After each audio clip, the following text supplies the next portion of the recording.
Hello and welcome to the Intentional Clinician podcast. I'm your host, Paul Krauss, licensed professional counselor. My guest today is Kathleen McLaughlin. She is an award-winning journalist who reports and writes about the consequences of economic inequality around the world. She is a frequent contributor to The Washington Post and The Guardian. McLaughlin's reporting has also appeared in The New York Times, BuzzFeed, The Atlantic, The Economist, NPR, and more. She is a former Knight Science Journalism Fellow at MIT and has won multiple awards for reporting on labor in China. Blood Money is her first book and is the topic of today's podcast. You may wonder why I'm having a journalist on this show about psychology and philosophy, a journalist investigating America's blood industry. Well, basically, as a community, all of these things affect our mental health and our views of the world and what type of community we want to live in. And she turns the lights on a healthcare crisis hidden in plain sight and a stunning example of economic inequality in action.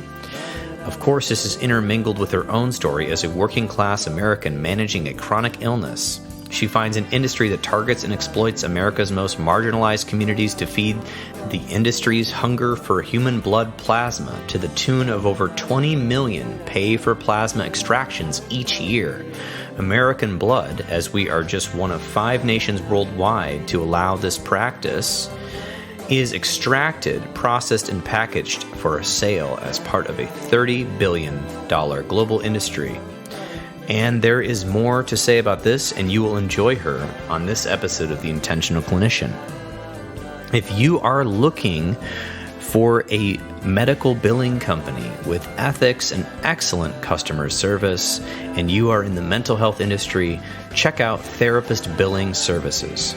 Therapist Billing Services was created by therapists for therapists. Whether you're a group practice or an independent part-time practitioner, Therapist Billing Services can help you with all the complexities of billing and making sure that your clients have what they need and that you get paid for your services.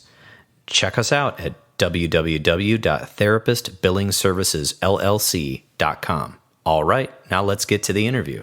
Welcoming to the Intentional Clinician podcast, we have Kathleen McLaughlin here to talk about her new book. Thank you so much for joining us. Thank you. I'm really happy to be here. So I've been reading your book, Blood Money, the story of life, death, and profit inside America's blood industry. And I have to tell you, I didn't really know almost anything about this topic before I read this book, and I have learned quite a bit. And I think people really enjoy this, but it really was stunning to me. Of the whole industry and the effects on the country. So I'm curious about, I know how you got into this because I've read the book, but I was curious if you could talk a little bit about what got you interested in researching this topic.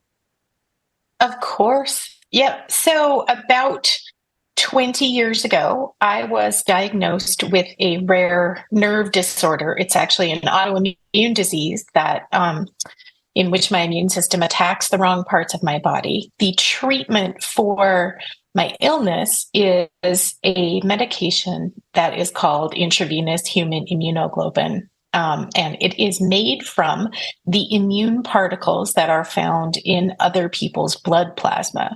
So human immunoglobulin, known in shorthand as IVIG, is one of the most common medications that is made from human plasma. So all of these plasma centers you see all over the country, a good portion of the product that plasma that's being extracted is going to make is the medication that I rely on.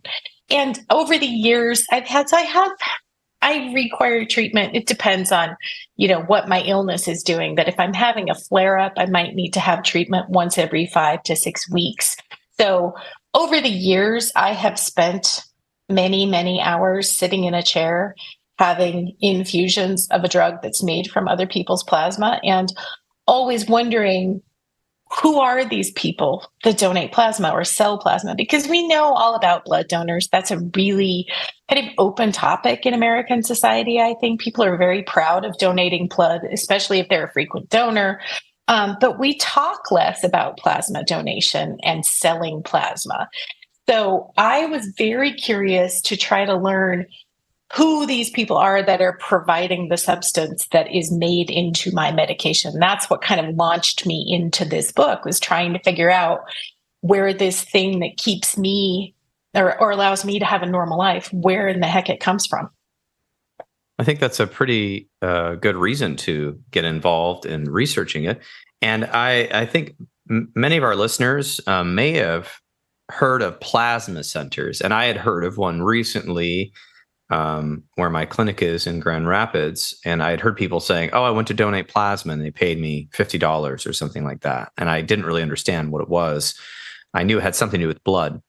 And in these plasma centers, people are paid for an amount of blood that's extracted from them, and then they spin it through some machine and extract the human plasma. Versus a blood donor, you hear people say, oh, I donate to Red Cross. I go to their blood drive and I'm donating this, and they're very happy about it. And they have a sticker and they go to, meetings and things like this. But plasma is a whole another different story. Maybe you could tell us a little bit about what, the process is maybe for the average donor. Yeah, sure. So just for background, there are three body parts, I guess, if you want to call them. There are three things that you can be financially compensated for in the United States, and that is sperm, eggs, and blood plasma.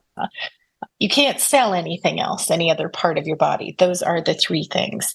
And how we came to that, it's very unclear, but those are the rules that we have set. And our rules are very different than most of the rest of the world. The United States is one of only 5 countries in the world that allows payment for blood plasma. And because of that, we have become one of the world's leading exporters of plasma. They call us the OPEC of plasma because we are swimming in it. So plasma is essentially the protein component of your blood. And how this works is if you go into a plasma donation center, they will pull out your whole blood, spin it into a centrifuge, which separates the blood into parts. So it separates it into the yellowish liquid protein component, which is plasma, and your red and white blood cells and platelets, which are then reinfused into your body. So when you are donating or selling plasma, you are only giving up the liquid protein component of your blood. Because you're not giving up whole blood, you can do this more often, potentially without ill impacts on your health. I think blood donation is limited to something like 8 times a year. You can do plasma donation much more frequently. Now, to be clear, you can donate plasma at the Red Cross if you have a certain blood type, if you live in a certain part of the country, and you won't be compensated for it. And it's just part of the, the purely altruistic side of blood and plasma donation. The Red Cross does do some of this. Most of the plasma that is collected in the United States and made into medications that are prepared and sold around the world goes through these for-profit plasma centers. And those are the places that pay people for their plasma. So if you're a plasma donor, you can make several $100s a month selling plasma if you do it on a frequent basis, which the maximum is twice a month, twice a week, every week, and you can do that 52 weeks a year. So essentially, the plasma companies are trying to get people to come in as often as possible, and that's the max, 104 times a year. Oh, goodness. Yeah. And that has possible health effects on people, though I think it seems like the research is still kind of pending, or if there's even like a kind of a push for research, it wasn't really clear. It seems like people were some people said, oh, yeah, I feel very tired. I don't feel too good afterwards, where other people said they didn't feel too much, but it is still, taxing on the body. You were talking about in the book, as the economic gaps in the United States have widened, and there were fewer than 300 plasma centers in 2005, and now more than 1,000 in 2021.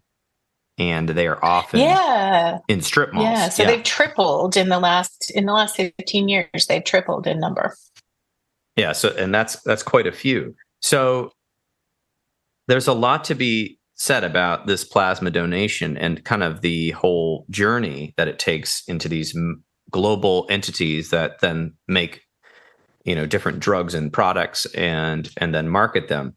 And so I guess I was curious, there's a lot more to this story. You started out talking about some of what was going on in China with a few doctors you met that were in an epidemic where the government in China was not necessarily possibly embarrassed about HIV and different things getting into the blood. Do you want to talk a little bit about that background, maybe that drew you in? Sure. So I was a foreign correspondent in China for 15 years. And during that time, I did a lot of reporting around a health catastrophe that had occurred in that country because of paid plasma donation. So back in the 1990s, one provincial government in China, in central China, in kind of one of the poorer provinces, had decided they were going to create something called a plasma economy, in which they would pay poor people for their blood plasma and turn that into medicines for export. So they plan to basically build an export economy around the blood proteins of poor people. And the reason China saw this, among other things, one of the reasons they saw the potential in this is at that time, there was a very low rate of HIV and AIDS in China as compared to other countries. And so they felt that their blood supply was safer and they could market it as being this safe blood supply that hadn't been contaminated by HIV and AIDS. Unfortunately, HIV did get into the plasma economy system pretty quickly. They had ramped up this system very quickly, and farmers from all over the province were coming in to sell their plasma. They were using unsafe collection practices, so sharing needles, sharing tubing amongst people. And basically, HIV got into the system and spread like wildfire. There were tens of thousands of poor people in one province who were infected with HIV, contracted AIDS, and then died because of the plasma economy. So 2 doctors from that province basically began investigating what was going on and uncovered the facts. And they told their higher ups, they told the central government in Beijing, they essentially blew the whistle on what was happening. It took several months for the Chinese plasma economy to get shut down, for all the clinics to be shut down and the practice to be abolished. And both of these doctors eventually ended up living in exile in the United States. So I had been doing a bunch of reporting on these events that had happened years previously, because it's something that the Chinese government still is not open about. We still don't have an official count of how many people were made sick, how many people died, what the implications were. So I continued to do reporting on this long after it had happened. And when I came back to the US in about 2016, I went to Salt Lake City to meet one of the doctors who had been the primary whistleblower in the system. And we spent several days together. And she eventually kind of led me down the path of looking into what was going on in the United States. She had seen these plasma centers around her in Salt Lake. After what she had seen in China, she was appalled to know that the US was running a very similar system. And so she urged me to investigate what was going on here. Now, I should say, just to be very clear, the odds of anyone contracting HIV or a similar virus or illness through plasma donation in the US are close to nil. And that's because the blood, people who donate are screened pretty heavily before they are allowed to. But more than that, the product is heat treated and that kills viruses. Beyond that, if you're donating plasma, you will get your own needles and equipment out of a sterile package in most places, and you'll get a single-use centrifuge. So even the machine that you're using is only being used on you, one person at a time. But her concern, the doctor's name was Wang Shuping, her concern was just that the exploitation or potential coercion of people by getting them to donate plasma through paying them led to all sorts of negative consequences or potential negative consequences. And she felt that there were ethical problems with the system. So she's kind of the one that launched me into all of this. Unfortunately, she died suddenly a couple of years ago of a heart attack. So she never got to see my book or the results of the investigation. But she was really responsible for, leading me down that path. And it might not seem like China and the US are connected in these ways, but to me, when I lived in China all those years, I thought it was very kind of dystopian science fiction that China was trying to create something called the plasma economy, which was centered around the blood of poor people. But the fact was, the United States created it. So I had this really naive idea that, this is only something that China would try to do. But the fact was, the US did it, and we have it, and we own it now. Well, and it's, coming from the lens, you lived there, but coming from the lens of an American, who I've never lived in China, what I kind of saw from when I was reading the book was like that the government had kind of been like, hey, let's do this. Like it was an economic project. Right. Well, the U.S. does all sorts of economic projects regionally all the time. We have all these regional things like microchips and these different things. But things like this, we just possibly don't maybe tout as, we're not touting this as some sort of achievement where maybe that government was trying to like say, hey, we're going to build this economy. And then it kind of blew up on them. But, we have that here. I think that's true. Quiet. Yeah. So, it's just more quiet here. Well, and also it is. And this is unsavory to a lot of people. The idea that we are paying poor people for their body parts is rightfully unsavory to a lot of people. And so I don't think, and also the other piece of it is these things are, it's happening in the US with private industry. The government itself is not running plasma centers. So that was one of the big differences in China is the plasma centers were run by the government itself. And here it's private industry doing it. But it's the same kind of regional economic development through capitalism. It's just kind of different agencies or different organizations in charge of what is going on, but really remarkably similar things. Yeah, remarkably similar, except that in the US, there's kind of these more quiet global national health companies running it privately, and they frame the psychology is that it's these people's choice. It's like a benefit to them that they get to do this. Where in China was clearly saying, hey, these poor people, we're going to create this economy, we're going to do this. And it was more of like a system-led thing, where here it's more, like you said, a capitalist private industry. But I want to show how large it is. And you talk about in the book, you said in 2021, American blood products accounted for more than 24 billion in worldwide sales and were 2.69% of the country's total exports. That's a higher percentage than soybeans and several other crops that are sold overseas. A substantial portion of the blood plasma used all around the world comes from the veins of people in the United States. And so you kind of covered that, but we're talking also a little bit about, we're talking a lot about economic inequality. It runs through this book, kind of like one of the threads, and where these plasma centers are placed strategically are where perhaps people are needing extra money because for whatever reason in that region, there may not be as much wealth or ways to make money. Yeah, definitely. So you see plasma centers, big clusters of plasma centers in places like the Rust Belt, former industrial strongholds of the United States that are now fallen on economic hard times. You'll see big clusters in college towns where you have big universities with large student populations full of college kids who don't have a lot of money.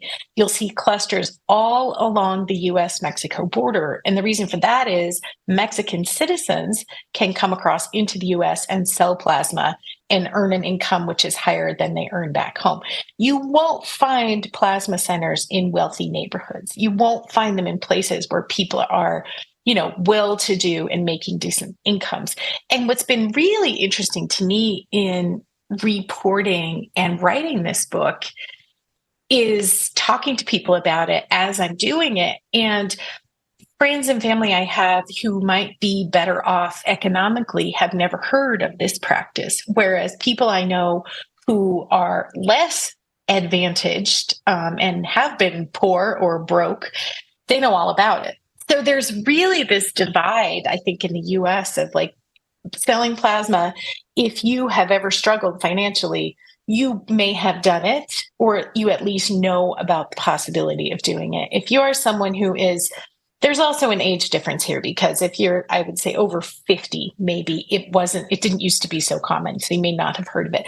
But if you've never been broke, you probably don't know anything about it other than a scattered news story here and there. But for a lot of people who live in places like the Rust Belt, or, less well-to-do parts of the South, this is just a part of life. I mean, the plasma center is in the strip mall where the dollar store might be, and the furniture store, the cheap furniture store. It's these businesses that pop up in places that are struggling economically. And the plasma center has just become one of those. It's really, I think, embedded itself in American society as we've lost our social safety nets. Yes, that is definitely a good point. And you have a lot of things to say about that in the book. You've interviewed people in the South, and you spent time in Michigan, where I'm from. And in fact, Lansing, Michigan, you spent some of a whole chapter covering some people that are from there. And interestingly, in the book, I was talking about this before the interview, when you told me that a person had a pretty, quote unquote, decent job as a person working at a news station as a reporter, and they did not have enough money to make ends meet after college. And so they were a reporter giving plasma at a local place just to afford kind of the gaps in their income, which definitely harkens to a larger topic of what's going on with, the average middle class income. But it's interesting because in the book, you're also talking about the way these companies frame it, right? They're framing it as a donation. It's not a donation, it's an extraction that you're being paid for. And interestingly, in one of the chapters, you talk about they're paid per extraction or donation. They're not paid per hour and for the time it takes. And they're also not paid per, the loss of energy or something, because some people have a negative effect. The next day, their body kind of has to recover. So I was curious if you wanted to delve into that a little bit about your feelings or thoughts on that. Yeah, I mean, one of the things that was very revealing to me in this reporting is I had expected to kind of learn that most of the people who sell plasma are very poor, the poorest of the poor. And that's often not true, because the poorest of the poor are very often screened out of the system for different reasons. For example, you cannot be unhoused and sell plasma. You have to have proof of a residence. So you cannot be homeless and selling plasma. What I found instead were just loads of middle-class people who are working full-time, but it's not enough money to have the life they want to live. So in the case of the television reporter in Michigan, for her, she's really at the beginning of her career. And I've met a number of people who are just starting out in their careers, and they're not making enough money to quite make it. And this is where selling plasma comes in.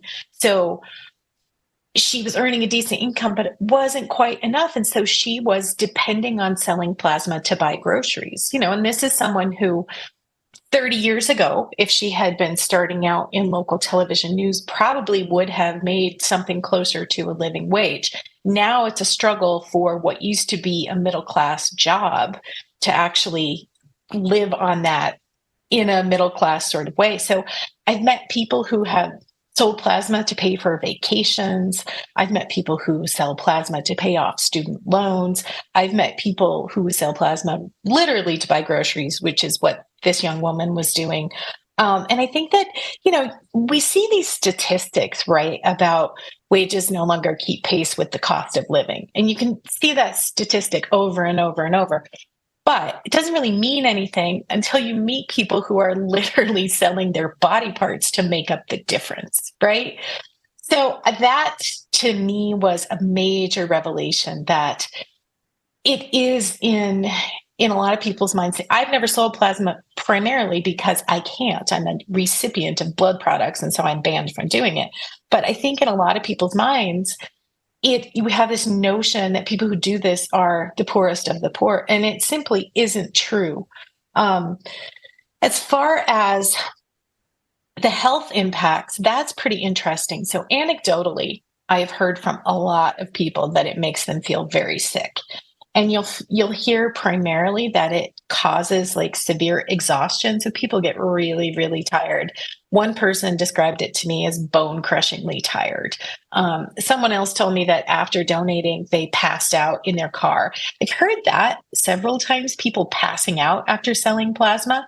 So in a way, it kind of makes sense. You're having this big amount of fluid extracted, and we all know that protein is very important to staying healthy. So you're having your proteins removed from your body. So there are people who feel very sick afterwards, but they continue doing it because they need the money. And they're told over and over repeatedly, it's innocuous, it's safe, it's not going to do anything to you long term. But I think also people know their bodies. And if it doesn't feel right, they don't quite trust the system. There hasn't been, to my thinking, enough long-term study of what this might do to a person's body. There's a couple of long-term studies of people who've donated plasma for years on end. And one of them has shown that it does deplete your protein levels over the long term. Of course it does. But I don't think there has been enough study of what this might do to a person's health. So there's all sorts of kind of related questions to it, but because it's not something we talk about, it's not something we acknowledge as being very common and widespread, I think that there hasn't been a good national conversation about, if we're paying people enough, what the potential health consequences are, and if this is something we want to continue to rely on, as part of as part of the American middle class right now, because that's really what it has become, is a tool of being middle class in a lot of ways. Yes, I think that is a reality that it's not something that's, publicly on the news as much about the way the middle class is declining, because it's not just like, it's kind of a concept, right? It's a concept, this middle class. Yep. And so when like little things get stripped away, or we see that wages haven't kept pace with inflation, but profits have skyrocketed, or CEOs make $17,000 an hour and somebody making a hamburger makes $10 an hour, and we can't believe they would have the audacity to ask for $15 an hour. These sort of concepts are because things, partly the confluence of factors, that I'm not an economist, but the confluence of factors that I see anecdotally are very vast, including the fact that, the way we do business in the US is very specific to extracting a profit outside of our cost, right? And so whatever way you can do that, if you can make a stream of profit past all of your costs and all of your expenses, then you are deemed successful, right? And the success of that usually comes at the cost of someone else buying into your model to work for you, right? And so that sort of, being from Michigan, the whole workers' rights of the unions and GM. One of my grandfathers worked at GM 50 years, and when he passed away, he had a ton of money. Like, we were surprised. Everyone was surprised. Everything was paid off. His cars were paid off. He lived in 2 states. Amazing. It was phenomenal. And that was working in the factory. He was not a corporate. He was a blue collar. Right. And so in his mind, even in the 90s, when I would talk to him and things were starting to change a little bit, he had no concept of why college would cost so much, right? Why would you go to college? Why wouldn't you just go work at the factory? Yeah. Because I'm like, well, they're still paying, and they're paying you what they paid you in 1977. That's what they're paying now, but everything costs more. Like, it's kind of simple, but yet it's hard when you haven't gone through it. So I think the young people today are going through that, is that everything costs more, but these wages sound familiar. They sound enticing. And even further down, we have this sort of weird gray area of this plasma and the blood industry, because these companies are making billions in profits, beyond their costs of making the drug, beyond the export tax, beyond whatever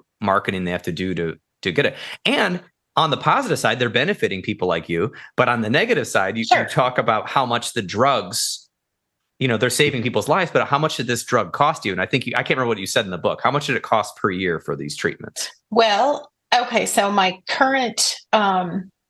latest bill, and this is actually updated from when the book was written because it goes up every year.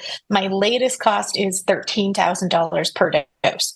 So if I need 10 doses in a year, and that looks likely this year, it's going to be $130,000 for 1 year for one person.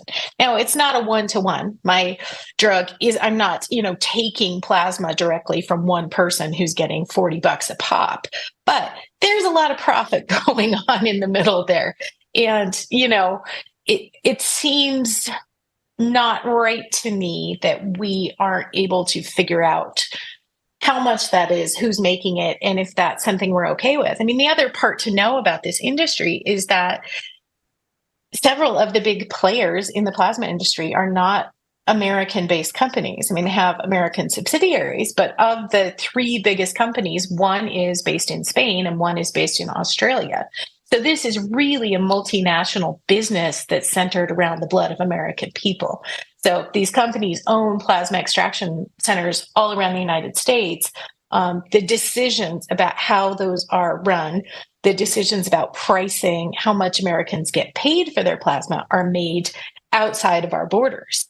And the profits are also extracted to other countries as well. So this isn't just, American companies being craven or profit driven. It's really a whole global business that's centered around Americans' blood. And that to me is, again, one of these things that we really should be questioning instead of just accepting it as, well, I guess that's the way things are. But it's like you said, I spent a lot of time in Flint, Michigan. And one of the things that just stuck with me is the old GM, one of the big old GM auto plants there that's mostly shut down now, right across the street from it, there's the plasma center. So where used to be this place that thousands of people were like your grandfather, and they could make this great middle-class living, save money, raise families, buy a home, have a decent life. Now, one of their main options is to go to the plasma center in order to make up the difference. So we've lost all of these gains, I think, that were made in the last century by the labor movement and collective action and all of these other things. And in their place, we have got predatory industries that know that Americans are broke, that know that people need more money to get by because things are insanely expensive now compared to what they used to be. And they're popping up all over in places like Flint, where these problems are greater than most. So, yeah, Michigan was a real eye-opener for me. And for the reasons that you mentioned, which is you just know it as this place that's known as kind of the birthplace of the American middle class. And it was really a place where workers didn't have to go to college in order to have a perfectly lovely middle-class existence. And it's just not possible anymore. Yes, it's almost as if we go high concept here, it's as if letting these companies operate and have private gains, which who knows who's benefiting from that, what people hold these stocks, and who actually gets dividends, and who's in the boardrooms making these decisions, and then how that trickles down to management. We don't even know. And now a lot of the money's going out of the country.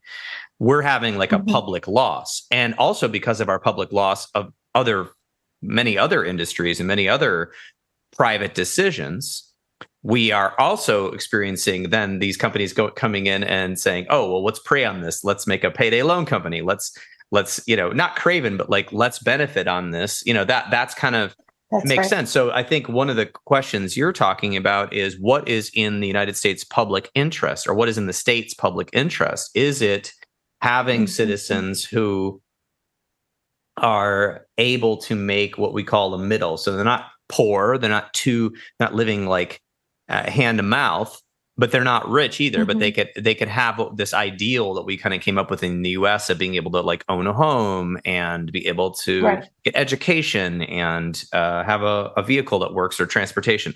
So that seems to be eroding because I do believe in our country we have an ideology of capital. We have an ideology of as much capital as possible is the best idea, and however you can get that profit within ethical or legal, quote unquote, means, current legal means, is the way to go. And people will adapt. and on one hand, that's right. People will adapt. But on the other hand, what are the large factors and consequences that are going on? And in this industry, even going further, while partially it's such a weird area because it partially helps people, right? But the way it's getting from somebody's veins in Flint, Michigan into a medication that you need to survive is wildly crazy. They're getting paid almost nothing. Somebody's taking it to a lab, producing it, doing whatever. And then somehow you have lucky enough to be having some type of insurance that you have to worry about paying and making sure you don't lose, because you're talking about basically buying a house every year with the amount of money you need to spend just to stay alive, which is crazy if you think about adaptation. Yeah. I mean, no one wins in this situation, right? So my out-of-pocket cost for my insurance policy, deductibles, everything else is generally between $7,000 and $10,000 a year. I mean, I'm just saying rough average. It's a ton of money. I meet my deductible in January every year because this medication is so expensive. So no one is benefiting from this. I mean, I'm not the rich lady that's taking the blood of poor people. I'm relying on I'm on a very expensive insurance policy, right? But it is, I mean, to your earlier point, what's interesting to me is this is really such an issue that affects younger people. And it's, I think, also hard for older people to kind of grasp how difficult getting by is right now. I mean, in my conversations with friends and acquaintances, since I finished the book, the people who have said to me, oh, I have scars on my arm from selling plasma, have almost all been, I would say, under 35. It is so common for people who are under a certain age to do this. It's just a fact of life now. And it's really unsettling to me that we have kind of accidentally decided that this is the kind of country that we are not going to provide basic protections for college students, for younger people just starting out in the job market, that we're not going to provide them with ways to make a living that don't feel coercive. So the reason that the rest of the world bans payment for plasma, and the reason that the World Health Organization has actually come out against this practice, is that it's coercive, that when you pay people for a part of their body, you are coercing them to give that up. And the United States has decided that we're okay with that. And I think that's because it almost entirely affects people in our society who have the least amount of power. So it's really unsettling to me that I depend on a medication that is born out of coercion, basically. Yeah, that is really a good way to put it. I don't know how to sum that up any better. I mean, I think that's it. It is unsettling, and yet it's the soup we're kind of swimming in. And it kind of goes along with the ideology of this sort of myth of individualism, right? That kind of like every man for themselves, when actually, when you do that, we're weaker, right? As a society, we're weaker. And there's tons of books on this about how college and things used to cost less, and there was more social safety nets, right, and that sort of thing. And their sort of social safety nets have been turned into like a punching bag for politics of, a shame base, like you're not good enough, right? And then that is bringing into people's value as a person. And what is your value as a person? Well, partly, hopefully people's parents or relatives would have told them they have intrinsic value, but that doesn't happen as much as we would love, because I'm in psychology. So we see this in our clinic all the time. And then you bring that into a society level, and what kind of country or what kind of world do you want to live in? Is your human value based on what you can produce or what your skills are? And if you don't have those, you're sort of fired or canceled, or is it based on being a human and working together cooperatively? And I think that's a big question, but we're seeing it sort of play out, because that myth, we're letting it might be in America's best interest to say to these companies, hey, you can still do this pay to play, since you're already doing it, pay for plasma, but we actually want you to pay our citizens this much, because this is how much we think they're worth. Right. And then, but then of course, then that trickles down, because you said you have to pay for this healthcare policy. And then that is affecting everyone else who's, on those healthcare policies, including you. I mean, it's just the effects continue, right? Well, what's interesting to me too is that several people I've spoken with have said, well, aren't you afraid that exposing this or talking about this or criticizing this industry jeopardizes your own health because it jeopardizes your medication? But the fact is, and I think this is so important, we are a net exporter of plasma. This isn't just making drugs for Americans like me. This isn't the domestic plasma industry that is, using American blood products to create medications for Americans. This is a global, profitable industry where our blood plasma is being exported in massive numbers to other countries because we have this coercive system. So if we made it less coercive and we had fewer people who donated plasma because of that, maybe we would just have enough to make medications for our own system. I don't know. But I mean, that's the thing. We're not just talking about, making critical medicine for Americans. It's a global export and people are profiting off of it. So I think that's the important thing to keep in mind about it, is it isn't just like the US blood supply. The plasma industry is very different in that way. Right. And I think that the word profit is something the American public isn't really educated on. Like, I'm in business, I own a business, I understand what profit is. And I think, people, your average W-2 worker has no idea what profit is. You are paid your wages for your time or your skills, and that's it.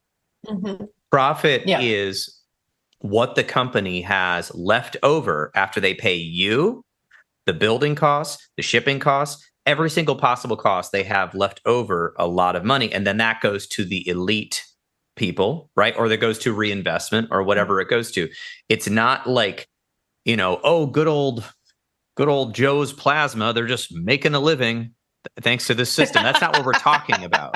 Yes, they're mom and pop plasma shop. No, maybe Joe, the manager, is making a living, is saying, hey, if you come back twice a week, you get this gift card to Dave and Buster's, or whatever.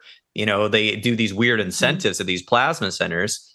But what we're talking about here is, like you said, like kind of coercive, like taking advantage of the fact that people need this money. They find it, because how many jobs can you work, right? A lot of Americans work 2 jobs if you're in the lower middle class. That's right. So if you don't have time, this is an easy hour or 2 that you spend to quick get money without having to sign up for another job. So logistically speaking, it makes sense that you would, stop by there to get your extra $40, $50. The issue is that, are they being compensated fairly for that? Because we don't even know, like you said, we're not even sure of the full long-term health effects, let alone could make them tired. So that's affecting their families. That's affecting their personal life. Yet, people need it to survive. So need the money to survive. Yeah, I mean, it's almost this very weird, we have this terrible notion in the US that people are supposed to pull themselves up by their bootstraps, and plasma has become part of the bootstraps mentality. I think we have this idea that if you don't have enough money and this is something you're doing to supplement your income, you just have to suck it up and do it. That's what friends who have done it have told me, is they hated it. They didn't want to do it. It didn't pay enough money, but that was their only option. And they felt like they had to do it. They quit as soon as they were financially able to. And that's a pretty common thing as well, is that people don't love it. And when they can stop doing it financially, they will stop doing it financially. So I don't know. We're very bad at having conversations in this country about class and equity and, like you were saying, profit. We're not talking about, someone running a small business. These are mega multinational corporations that are profiting off of this. They're essentially profiting off the economic hardship of American people. And that to me is very strange, that we don't even really want to have a policy conversation about that. There's no discussion in Congress or anywhere else about potential policies to make this a better system for people. To me, the part of the solution would be paying people more. And maybe restricting the amount of times that people could donate. So something that's very interesting, I mentioned earlier that you can donate plasma at the Red Cross. If you are just, if the Red Cross is your place and you want to do it purely altruistically, you don't need the money, and you are a certain blood type, you can donate at the Red Cross. If you donate plasma at the Red Cross, you are limited to doing it 13 times a year. That's the absolute maximum. If you donate plasma at a for-profit plasma center, you can do it 104 times a year. So why do we have that gap? What does the Red Cross know? That we're, the Red Cross, because they're not profiting off of this, they can afford to take very seriously the health and safety of their donors and, take the utmost precautions and be extra careful about people's bodies. But the difference between 13 times versus 104, that's not even in the same planet, those two things. So why are we not talking about taking better care of people who do this and need to do it to survive, and making their lives a little bit easier and making the system better for them? That is a very good point, because since the system started, obviously it's probably not going anywhere, but how do we make it more equitable and just? Because it is a big deal. Like, not only is it the time, it's the physical effects. And that's right. To be fair, if we care about our population, how do we protect them, right? We have all these consumer protections that we're starting on credit cards and loans and all of these sort of, we're cracking down on, these telemarketers that call senior citizens and lie to them about needing their social security number for identity theft. But we're perfectly okay with somebody being paid, the $40 to sit there for a couple hours, get their plasma extracted, which, if you look at U.S. labor law, is really, I'm not an expert at it, but it seems kind of like a loophole, because how do you, if you're an employee, it's per hour, right? That's how we pay people, per hour. And for most contractors, are paid per hour, or it's like a base plus bonus, or like a base salary. And then if you sell so much, you get a percentage of the sale. So, okay. So like, now I'm trying to think of another example where you just, besides like if you own your own business, obviously you make a pair of earrings and you sell those earrings, right? And you mail them. So, you could have spent 5 hours in the earrings and sell them for $20 or $80, but it's your own business, right? That's your own decision, versus this thing is set up to be like, all right, show up, do all this stuff, and here's your set payment. I'm trying to think of another example of an industry that has that. I can't. I don't know of any. It is an incredibly unusual industry. And it's obviously labor to me, and people are obviously being paid for their labor, but it is mislabeled as a gratuity for a donation. It's not something that you get paid for. So, and the other thing that is very revealing about this industry to me is the pay structure. So the payments are incentivized to make you come back as often as possible. You do not get the same payment every time you donate. So, for example, you might get $40 the first donation of the week, and if you come back a second time in the week, you might get $55.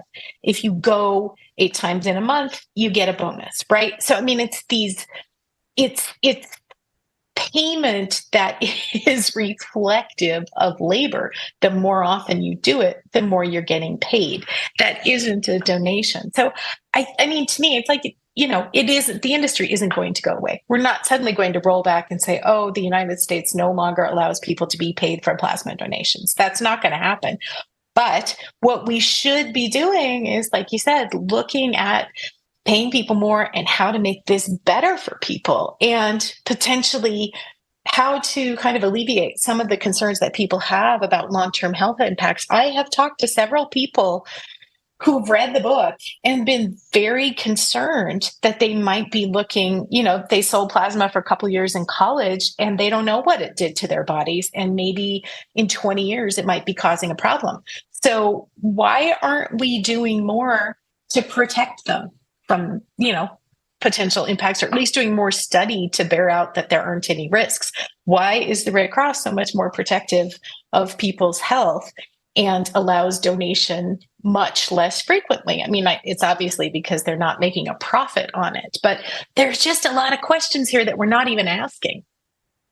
Right. And who's going to fund the study? I mean, you know what I mean? Like, where is that political will Oh, I coming do know from? what you mean. Right. Because Yeah, the money is going to people that wouldn't maybe want to have this longitudinal study there, because then there would that's be a right. barrier to their entire model. Yep. So Yep. I want to be respectful of your time, but I think this is a very interesting book for people that are curious people, and also, it covers so much from healthcare, your own personal story, um, all over the U.S., business, equity, economic inequality, what, kind of the zeitgeist, I would say, kind of like of what's going on right now, are reflected in this book about blood and the blood industry, which I never thought I would read until your Yeah. publisher sent me this. And then it's on Atria Books, which is a Simon and Schuster imprint. And I always like Right. buying it direct, or bookshop.org is one of my big go-tos, or your local bookshop. So Me too. I think people should really read it. I don't want to give away too much, but I'm curious about personally, like, like you said, there's a lot of questions here. But what do you Yeah. feel like maybe writing this book has done for you, as an independent journalist? What has it done to you as a person? Well, I mean, I guess at the best case scenario, I have been able to tell the stories of people who have not been paid much attention to previously, and to shine some light on a practice that has become a really normal part of American society that is generally either ignored or painted as something bizarre. And it's really just it's become embedded in our society, especially in places that aren't wealthy. So I think for me, I don't feel any better about the industry. I went into it thinking, okay, maybe I'll do this reporting and I won't feel so conflicted about this medication and I'll have a better understanding. That didn't happen. I probably am more conflicted about my medication than ever before. There's nothing I can do about it. But at the, I guess, best case scenario, I'm hoping that it shines some light on the people that do this, and just how fractured we have become as a society economically. I mean, inequality really has meaningful, serious impacts in people's lives. And I hope that anyone who reads this will consider that. Yes, I agree. I mean, you're talking, all of these areas, and a lot of listeners of the show. Not only is it having an impact on their life, there's the psychology aspect of the life. There's the Yep. stress aspects. There's the family aspects. That, like you said, as a society, there's a global aspect to this. So I'm excited for listeners to hear the interview. Is there any other way for people to get? I know this is the best way is probably to to buy the book, but is there any other way for people to just like find your articles that you've written for all these different publications as well? Oh, goodness. My website is KathleenMcLaughlin.net. So just my name.net. And then I'm on Twitter at, my handle is KEMC. I have a piece coming out about all of this in The Guardian this week and frequently contribute to them. So I'm kind of all over the place. Oh, and then I do have a newsletter, which is Substack. And my handle is the same as Twitter, which is KEMC. Oh, well, that's great.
literature they have read and their experience in the respective fields, these should not be viewed as the definitive opinions on any subject.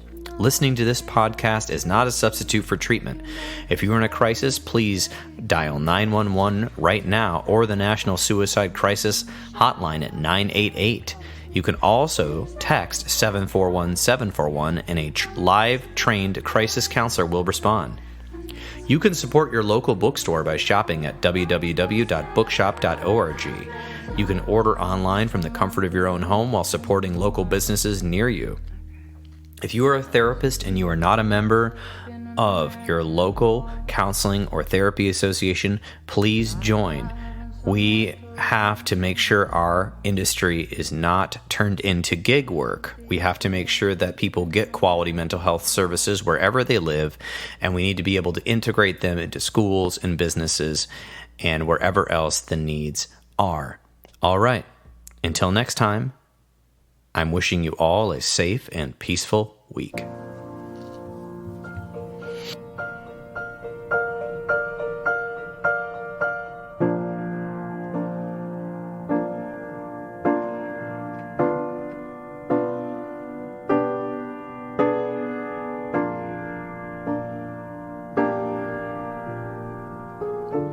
How many people rise and say,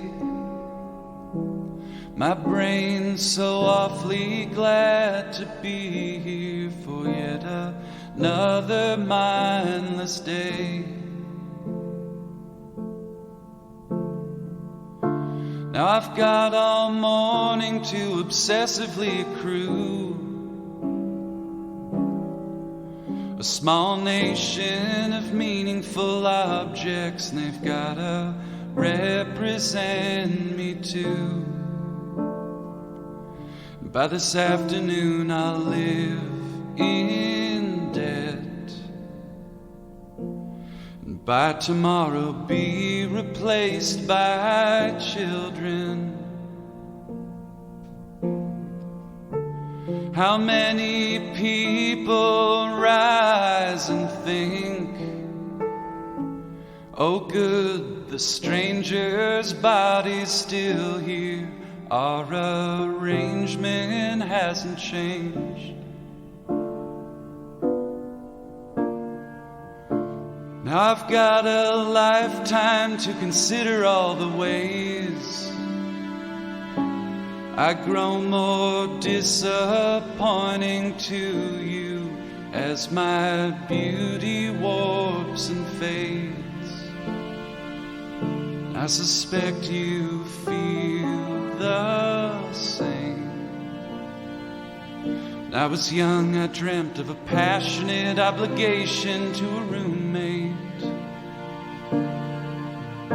Is this the part where I get all I ever wanted? Who said that?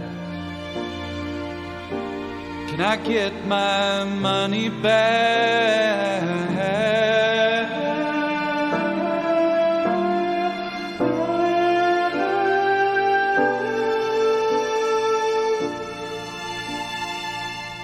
Just a little bored in the USA.